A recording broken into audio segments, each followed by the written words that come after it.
Yekîtiya Ereb û Aramiyan bêt nayrin ku navenda wê li Amedeyê dixwazin heta dawiya vê salê Partiya Ereban ava bikin û bikevin hilbijartinan. Yekîtiya Ereban dê giraniya xebatên xwe li bajarên Rûha, Mêrdîn, Amed, Sêrt û navçeyên din ên Bakurê Kurdistanê bimeşînin. Ereb dixwazin êdî ew jî bi rengê xwe di siyasetê de cih bigirin.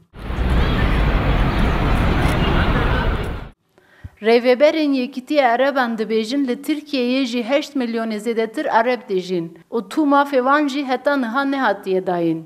Biz şu anda Em jî wekî hemû miletan mafên xwe dixwazin. Em mafê statûyê dixwazin. Mafê perwerdehiya bi zimanê xwe û elîfbaya xwe dixwazin. Armanca me ya dewletbûnê tune ye. Ji ber vê yekê jî em dixwazin nûnerên me biçin parlamentoya Tirkiyeyê, mafên me bînin ziman û biparêzin. Bi salan e em bi destê dewletê tên bişaftin. Divê ev neheqî êdî ji holê re be. kültürel kurumlarımızın yapısını. Li gorî rêveberên Yekîtiya Ereban, avakirina Yekîtiya Beytnahrên li hemberî pergala Tirkiyeyê ya bişaftinê serhildana Ereban e.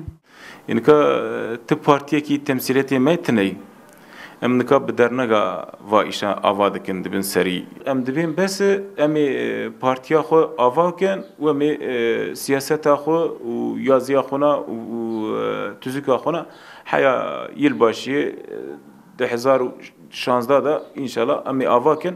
Yekîtiya Ereb û Aramiyan di serî de li bajarên Bakurê Kurdistanê dê li çil û yek bajarên Tirkiyeyê partiya xwe ava bikin. Ew ê hewl bidin ku hemû Ereban di bin sîvana xwe de bicivînin. Erebên ku Yekîtiya Beytnahrên ava kirine bang li hemû Ereban dikin û dibêjin eger em nebin yek, em ê herin yek bi yek. Gönül Morkoç, Rûdao, Amed.